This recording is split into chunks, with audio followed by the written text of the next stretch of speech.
Assalamualaikum warahmatullahi wabarakatuh. Perkenalkan, nama saya Rezkia Miradanisva dari Kampus Universitas Muhammadiyah Kota Cirebon, Fakultas Kedudukan dan Ilmu Pendidikan, Prodi Pendidikan Guru Sekolah Dasar.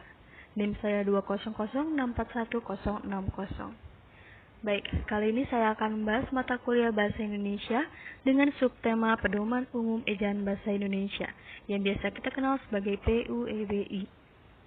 Dengan dosen pengampu Ibu Widya Nurjana MPD selaku dosen dari mata kuliah Bahasa Indonesia. Sebelum masuk ke materi pembahasan, saya akan menjabarkan rincian poin-poin yang akan saya jelaskan pada materi PUEBI, diantaranya mengenai pengertian, sejarah singkat ejaan, dan pemakaian huruf. Dalam sejarah singkat ejaan terdapat beberapa poin di dalamnya, di antara ejaan Van Ophuijsen, ejaan Suwandi, ejaan Melindo, ejaan Bahasa Indonesia yang disempurnakan EYD, dan sejarah PUEBI.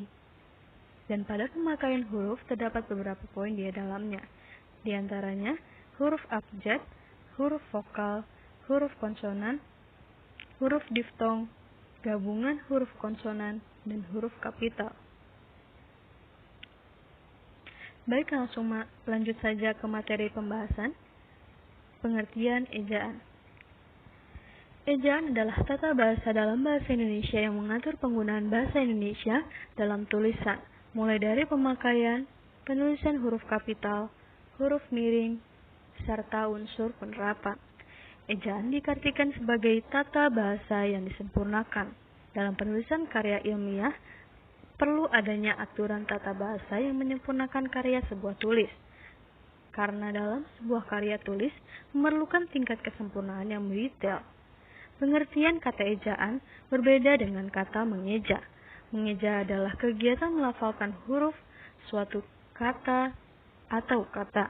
Sedangkan ejaan adalah suatu sistem, aturan yang lebih luas dari sekedar masalah pelafalan. Ejaan yang mengatur keseluruhan cara menuliskan bahasa.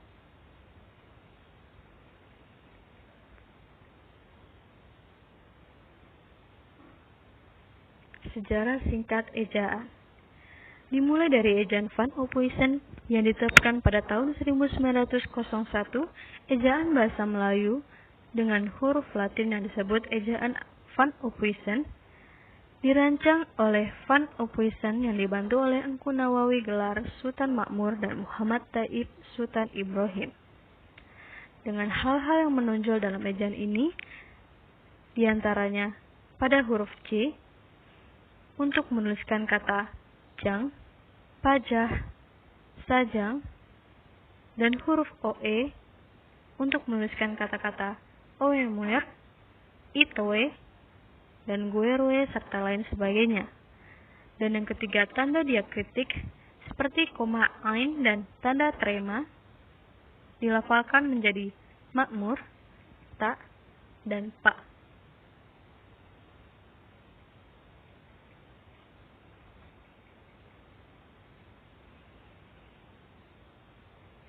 Pada sejarah ejaan Suwandi, pada tanggal 19 Maret 1947, ejaan Suwandi diresmikan, menggantikan ejaan Van Ophuijsen. Ejaan baru itu oleh masyarakat diberi julukan ejaan Republik. Hal-hal yang perlu diketahui sehubung dengan pergantian ejaan itu, diantaranya, yang pertama, huruf OE diganti dengan huruf U, seperti pada kata guru, itu, dan umur. Lalu bunyi hamzah dan bunyi sentak ditulis dengan huruf K, seperti pada kata-kata tak, pak, dan rakyat. Dan pada kata ulang boleh ditulis dengan angka 2, seperti anak-anak, berjalan-jalan, dan ke barat-baratan. Terakhir, awal landi dan kata depan di kedua-duanya ditulis serangkai dengan kata yang mengikutinya, seperti kata depan di pada, di rumah, di kebun, dan sebagainya.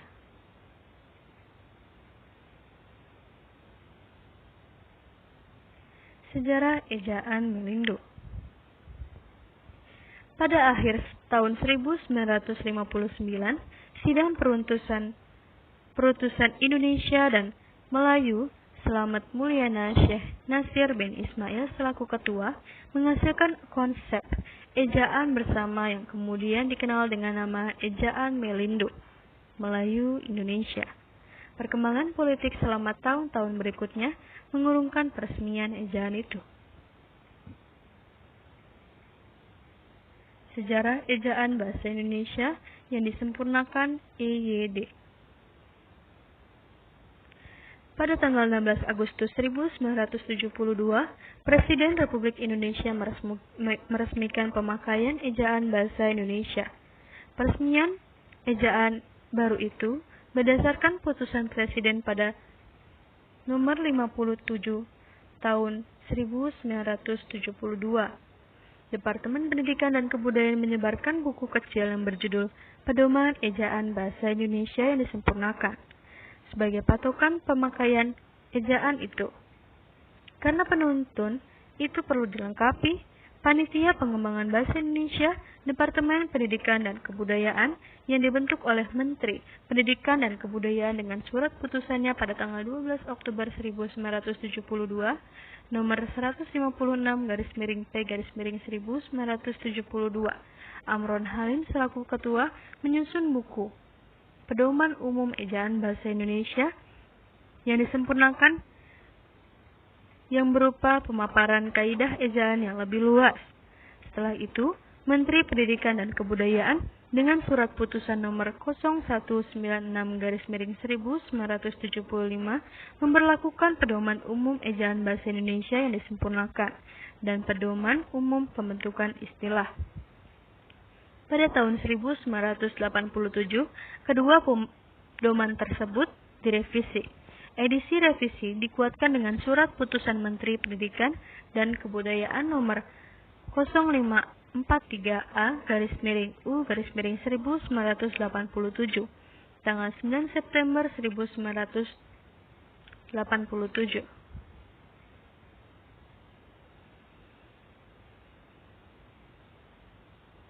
Sejarah PUEBI.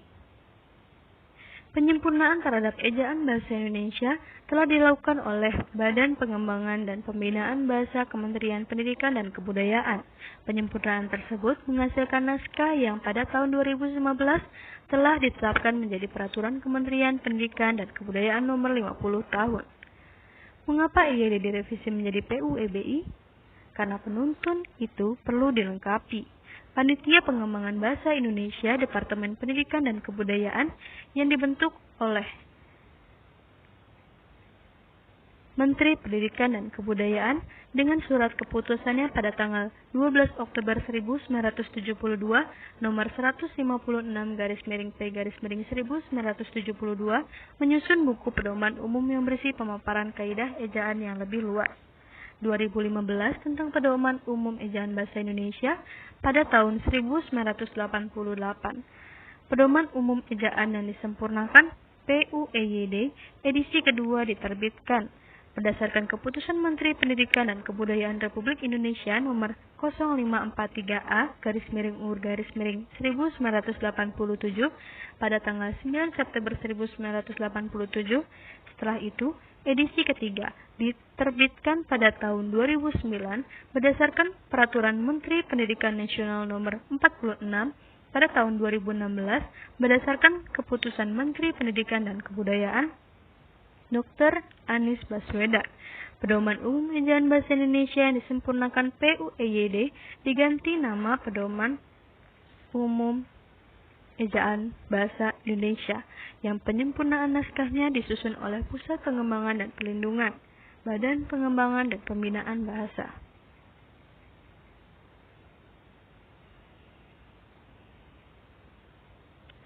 Pemakaian huruf terdiri dari 3 pemakaian huruf, digunakan sebagai huruf abjad, huruf vokal, dan huruf konsonan.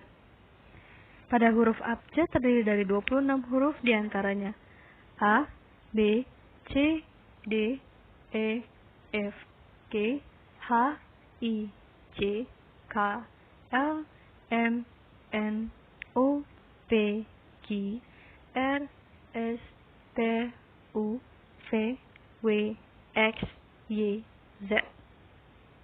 Dan pada huruf vokal terdiri dari 5 huruf diantaranya A, I, U, E, dan O. Dan pada huruf konsonan terdiri dari 21 huruf diantaranya B, C, D, F, G, H, J, K, L, M, N, P, Q, R, S, T, V, X, Y, W, Z.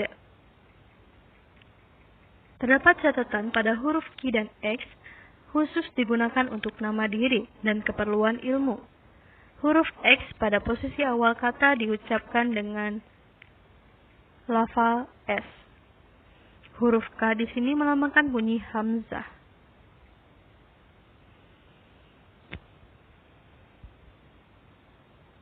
Huruf diftong. Di dalam bahasa Indonesia terdapat 4 diftong yang dilambangkan dengan gabungan huruf vokal AI, AU, EI, dan OI. Contohnya, Ain, Syaitan, Aula, dan Amboy. Pada gabungan huruf konsonan terdiri dari beberapa kata, diantaranya KH, NG, NY, dan SY, dengan masing-masing melambangkan satu bunyi konsonan, diantaranya khusus, akhir, ngilu, sayang, isya, dan hanyut. Huruf kapital. Pemakaian huruf kapital dan huruf miring. Pada huruf kapital atau huruf besar digunakan sebagai banyak sekali manfaatnya, banyak fungsi, diantaranya digunakan sebagai awal kalimat. Huruf kapital juga digunakan sebagai huruf pertama petik langsung. Digunakan juga sebagai nama Tuhan dan kitab suci, termasuk kata ganti untuk Tuhan. Digunakan sebagai huruf pertama nama gelar kehormatan, keturunan, dan keagamaan yang diikuti nama orang. Namun tidak digunakan sebagai huruf pertama nama gelar kehormatan, keturunan, dan keagamaan yang tidak diikuti nama orang. Huruf kapital juga digunakan sebagai huruf pertama unsur nama jabatan dan pangkat yang diikuti nama orang atau yang dipakai sebagai pengganti nama orang tertentu, nama instansi, atau nama tempat. Namun huruf kapital tidak digunakan sebagai huruf pertama nama jabatan yang pangkat yang tidak diikuti nama orang atau nama tempat. Huruf kapital digunakan sebagai huruf pertama unsur-unsur nama orang. Namun huruf kapital tidak digunakan sebagai huruf pertama nama orang yang digunakan sebagai nama sejenis atau satuan ukuran. Huruf kapital digunakan sebagai huruf pertama nama bangsa, suku, dan bahasa. Namun huruf kapital tidak digunakan sebagai huruf pertama nama bangsa, suku, bangsa, dan bahasa yang dipakai sebagai bentuk dasar kata turunan. Huruf kapital digunakan sebagai huruf pertama nama tahun, bulan, hari, hari raya, dan peristiwa sejarah. Huruf kapital tidak digunakan sebagai huruf pertama peristiwa sejarah yang tidak dipakai sebagai nama. Huruf kapital digunakan sebagai huruf pertama nama geografi, namun huruf kapital tidak digunakan sebagai huruf pertama istilah geografi yang tidak menjadi unsur nama diri. Huruf kapital juga tidak digunakan sebagai huruf pertama nama geografi yang digunakan sebagai nama jenis. Namun huruf kapital digunakan sebagai huruf pertama semua unsur nama negara, lambang pemerintahan, dan ketatanegaraan, serta nama dokumen resmi kecuali kata seperti dan. Huruf kapital tidak digunakan sebagai huruf pertama kata yang bukan nama resmi negara, lembaga pemerintah, dan ketatanegaraan, badan, serta nama dokumen resmi. Huruf kapital digunakan sebagai huruf pertama setiap unsur bentuk ulang sempurna yang terdapat pada nama badan, lembaga pemerintah, dan ketatanegaraan, serta dokumen resmi. Huruf kapital juga digunakan sebagai huruf pertama semua kata, termasuk semua unsur kata ulang sempurna dalam nama buku, majalah, surat kabar, dan judul karangan kecuali kata seperti din, di, ke, dari, dan, yang, dan untuk, yang tidak terletak pada posisi awal. Huruf kapital dipakai sebagai huruf pertama unsur singkatan nama gelar, pangkat, dan sapaan. Huruf kapital digunakan sebagai huruf pertama kata penunjuk hubungan kekerabatan seperti bapak, ibu, saudara, kakak, adik, dan paman yang dipakai dalam penyapaan dan pengacuan. Namun huruf kapital tidak digunakan sebagai huruf pertama kata penunjuk hubungan kekerabatan yang tidak dipakai dalam pengacuan atau penyapaan. Huruf kapital digunakan sebagai huruf pertama kata ganti Anda. Lalu selanjutnya huruf miring. Huruf miring dalam cetakan dipakai untuk menulis nama, buku, majalah, dan surat kabar yang dikutip dalam tulisan. Huruf miring dalam cetakan dipakai untuk menegaskan, mengkhususkan huruf bagian kata, atau kelompok kata. Huruf miring dalam cetakan dipakai untuk menuliskan nama ilmiah atau ungkapan asing,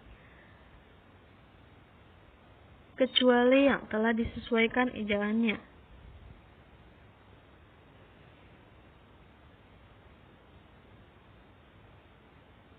Selanjutnya bentuk kata dasar, yang berupa kata dasar ditulis sebagai satu kesatuan. Contohnya, buku itu sangat tebal.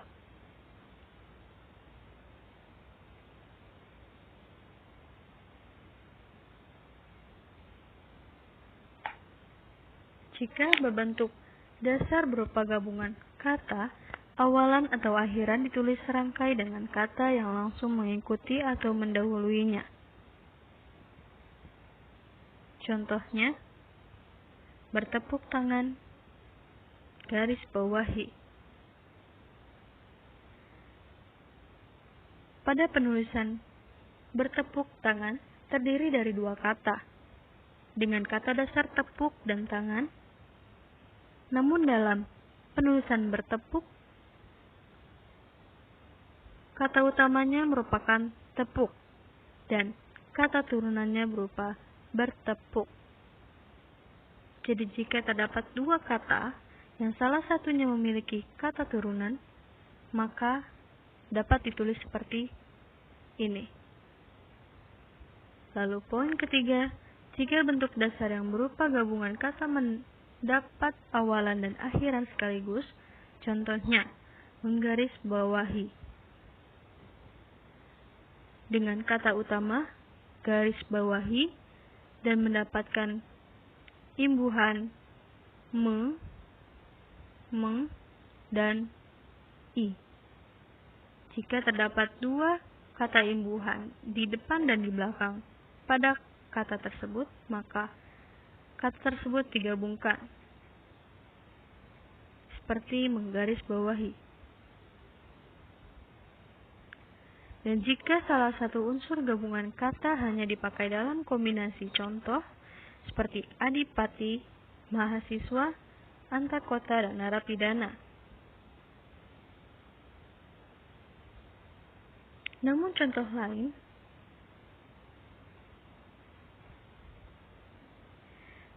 seperti non-Indonesia, marilah kita bersyukur kepada Tuhan yang Maha Pengasih.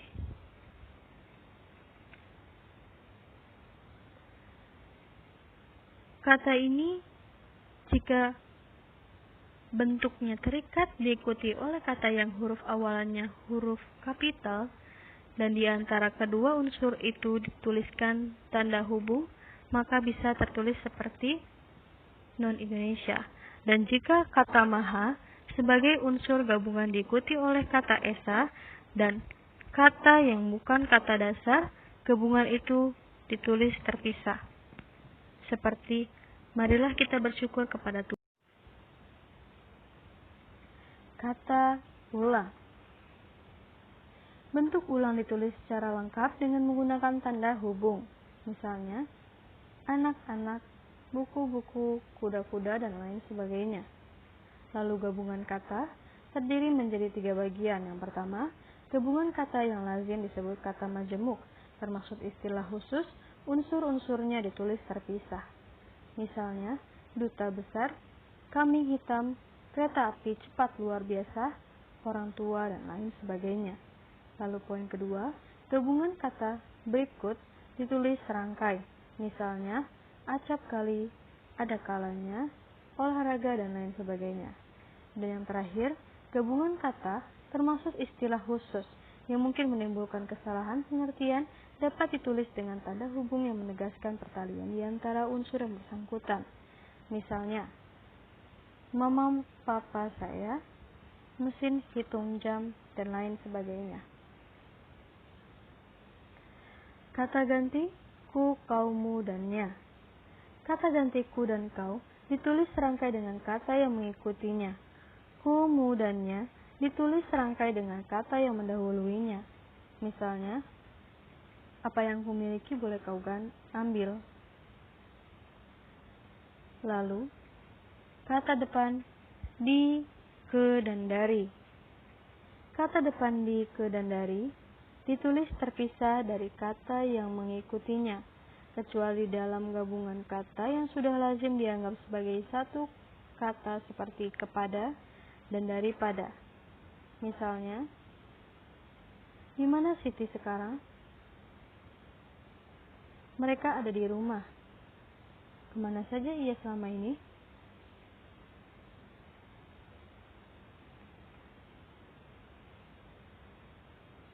Lalu, kata si dan sang. Kata si dan sang ditulis terpisah dari kata yang mengikutinya. Misalnya, sang pemuja cinta, si penulis surat, dan lain sebagainya. Lalu terdapat partikel. Terdapat 3 partikel, di antara partikel lah dan kah. Ditulis serangkai dengan kata yang mendahuluinya. Contohnya, bukalah sepatumu itu.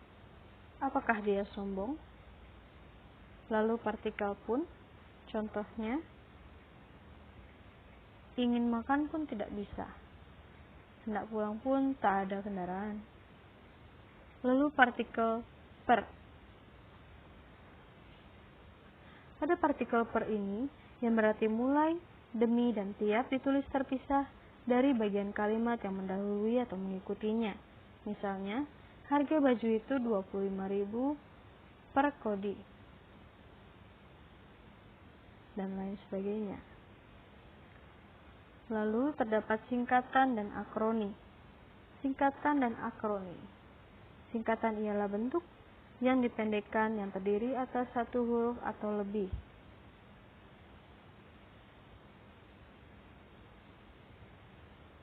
Pada singkatan nama, orang, nama gelar, sapaan, jabatan, atau pangkat diikuti dengan tanda titik.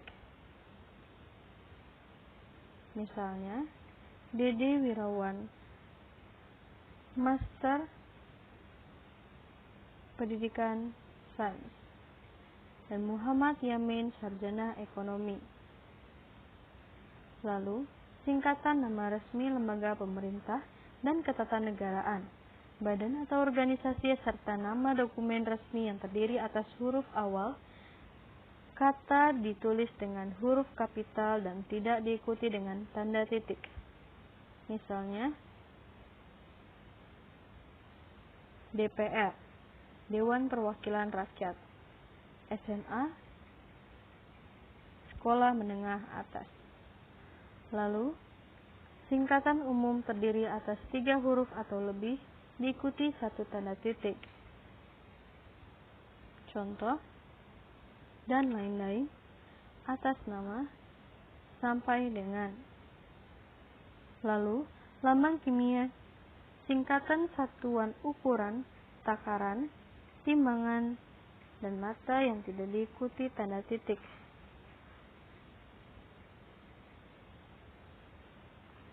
Dan mata uang yang tidak diikuti tanda titik.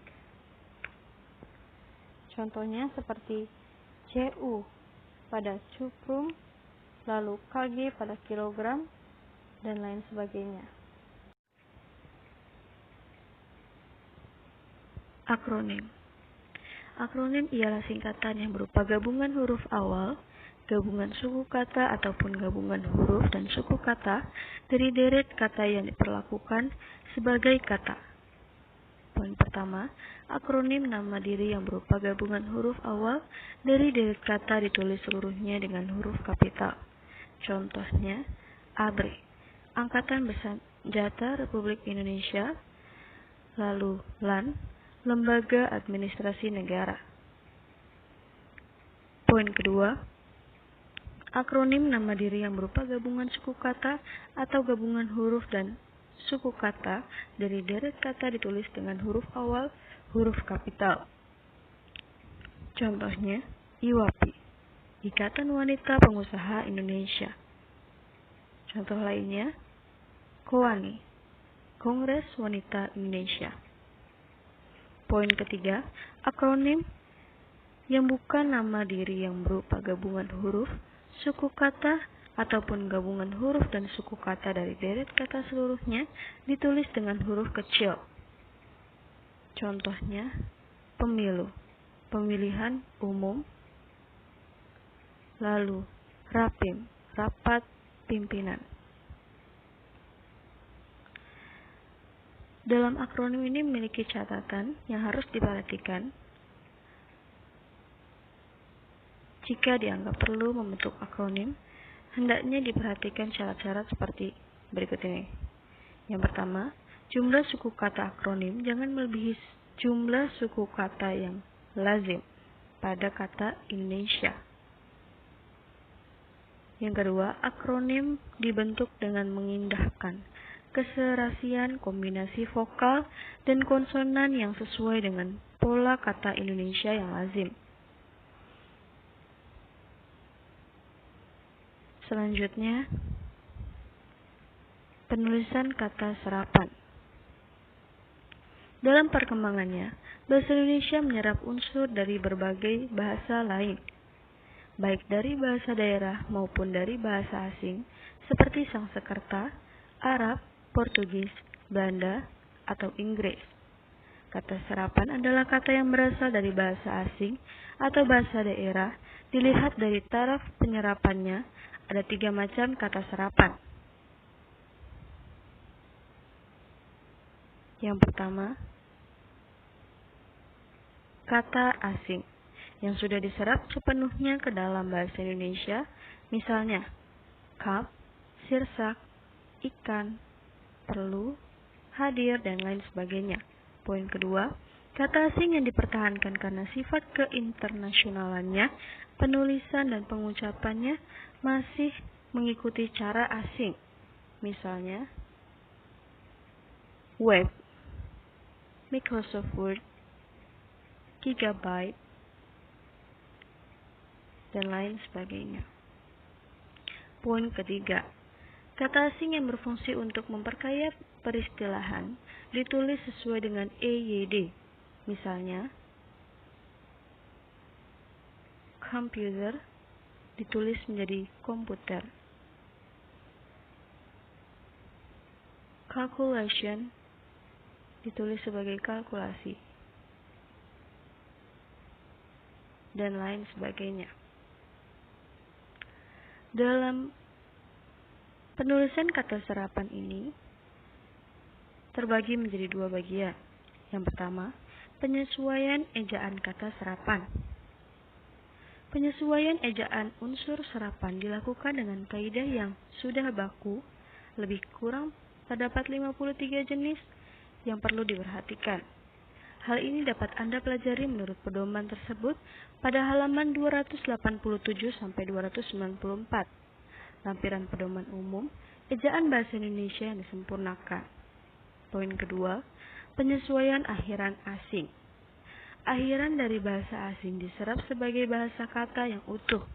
Jadi, kata seperti standarisasi, implementasi, objektif, dan lain-lain.